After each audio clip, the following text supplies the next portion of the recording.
Hello friends, welcome to as Tamil. இன்றைக்கி நம்ம சேனலில் டூ வீலரை வந்து எப்படி வந்து பர்ஃபெக்டாக க்ளீன் பண்ணுறது அப்படின்னு இந்த வீடியோவில் பார்க்க போகிறோம். பாருங்கள், என் வண்டி எவ்வளோ வந்து தூசியாக ரொம்ப மண்ணாக அழுக்காக இருக்குது. ஸோ இந்த வண்டியை தான் இப்போ வந்து நம்ம க்ளீன் பண்ண போகிறோம். நிறைய பேருக்கு வந்து க்ளீன் பண்ணுற வீடியோ தெரிஞ்சிருக்கும். தெரிஞ்சவங்க வந்து ஸ்கிப் பண்ணிவிடுங்க, இல்லை பார்க்கணும்னு நினைக்கிறவங்க பாருங்கள். இப்போ வந்து நம்ம வண்டியை க்ளீன் பண்ணுறதுக்கு முன்னாடி தண்ணியோ அல்லது வேறு எதுவுமே நம்ம போடக்கூடாது. அதே மாதிரி துணி வச்சு டைரெக்டாக துடைக்கவும் கூடாது. ஸ்க்ராச்சஸ் ஆகிறதுக்கு வாய்ப்பு இருக்குது.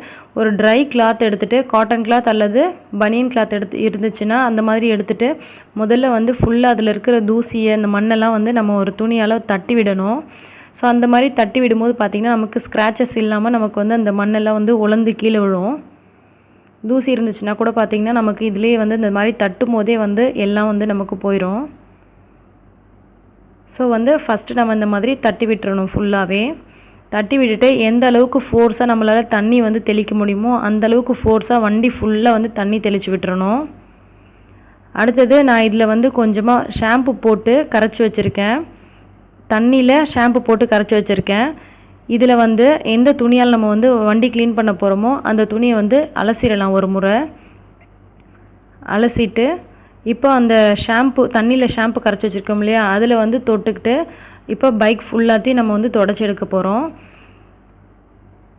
பைக்கில் துடைக்கும் போதே பார்த்திங்கன்னா அந்த மெட்டல் ஃபைபர்லாம் துடைக்கிறப்பவே வந்து நம்ம வந்து அந்த டயரெல்லாம் க்ளீன் பண்ணக்கூடாது.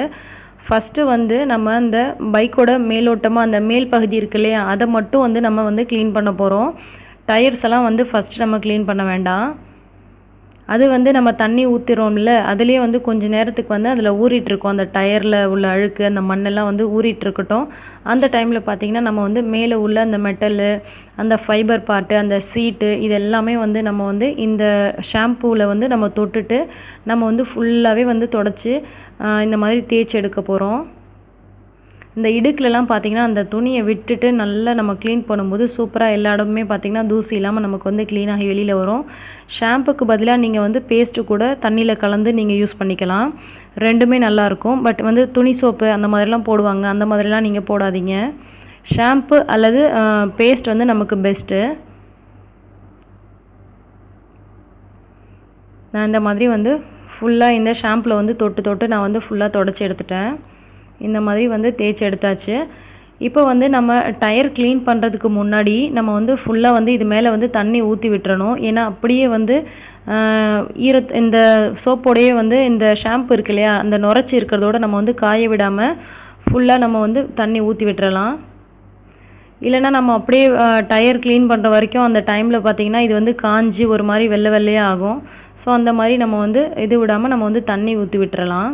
தண்ணி ஊற்றி விட்டுட்டு இப்போ வந்து அந்த ஷாம்பில் வந்து நம்ம தொட்டுட்டு இந்த டயரில் உள்ள அந்த அழுக்கெல்லாம் வந்து நம்ம க்ளீன் பண்ணிடலாம்.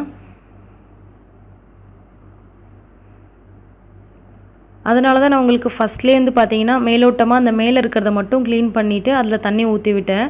ஏன்னா நம்ம வந்து இந்த மாதிரி டயர்லாம் தேய்ச்சிட்ருக்கும் போதே வந்து நம்ம மறுபடியும் அந்த வண்டி மேலே நம்ம தேய்ச்சோம் அப்படின்னா இந்த டயரில் உள்ள மண் அந்த அழுக்கெல்லாம் வந்து நம்ம அது மேலே வண்டி மேலே போடும்போது வண்டி மேலே மறுபடியும் தேய்க்கும் போது என்ன ஆகும்னா ஸ்க்ராச்சஸ் விழும். இதில் உள்ள மண் போய் அதில் பட்டு அதில் ஸ்க்ராச்சஸ் விழும்.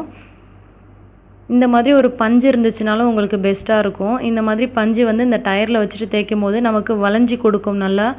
நல்லா வந்து அழுக்கெல்லாம் வந்து க்ளீனாகி வெளியில் வரும். நீங்கள் வந்து நல்லா ஃபுல்லாக க்ளீன் பண்ணணும், மைனூட்டாக அழுக்கே இருக்கக்கூடாது, சூப்பராக க்ளீன் பண்ணணும் அப்படின்னு நினச்சிங்கன்னா இந்த மாதிரி டூத் ப்ரஷ் வச்சுருந்தீங்க அப்படின்னா பழைய டூத் ப்ரஷ் எடுத்துகிட்டு இந்த மாதிரி நீங்கள் வந்து ஃபுல்லாக வந்து நல்லா இண்டு இடுக்குலலாம் வந்து நீங்கள் விட்டு தேய்ச்சிங்கன்னா நல்லா வந்து உங்களுக்கு மண்ணெல்லாம் வெளியில் வரும். நீங்கள் வந்து நல்லா பர்ஃபெக்டாக க்ளீன் பண்ணணும் அப்படின்னு நினச்சிங்கன்னா இந்த மாதிரி வந்து ப்ரஷஸ்லாம் கூட போட்டுட்டு நீங்கள் வந்து க்ளீன் பண்ணிடலாம்.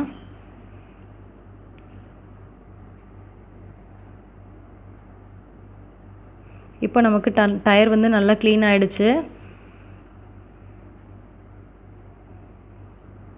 இப்போ வந்து நான் ஃபுல்லாகவே வந்து நான் மறுபடியும் கழுவ போகிறேன் வண்டியை.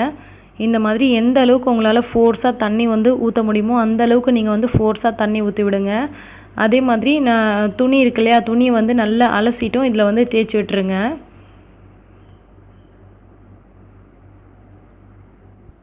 இப்போ நான் வண்டி ஃபுல்லாகவே வந்து நான் வந்து நல்லா ஃபோர்ஸாக தண்ணி ஊற்றி நான் நல்லா வாஷ் பண்ணிட்டேன்.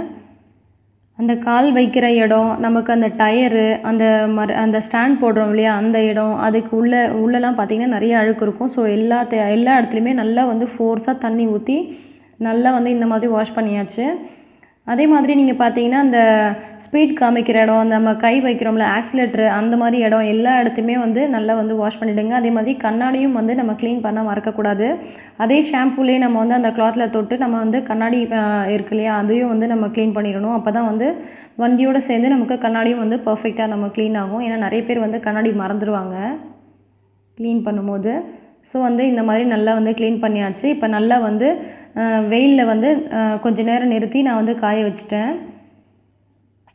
இந்த மாதிரி காஞ்சதுக்கப்புறமா ஒரு கிளாத் எடுத்து நீங்கள் வந்து பைக் ஷைனர் விற்கிது.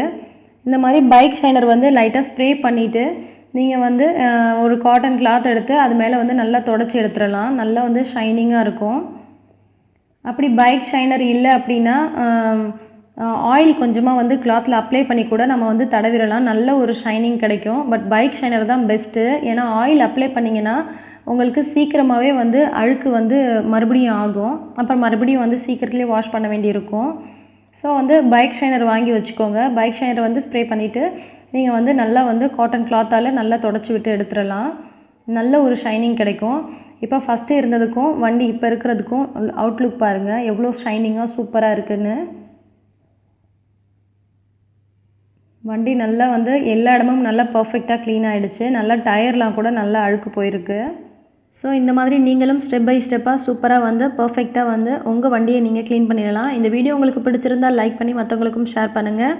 டே டு டே லைஃப்க்கு தேவையான பெஸ்ட் டிப்ஸ் அண்ட் ஐடியாஸ் உடனுக்குடன் தெரிஞ்சுக்க நம்ம ஆஸ் தமிழ் சேனலை சப்ஸ்கிரைப் பண்ணுங்கள். நன்றி.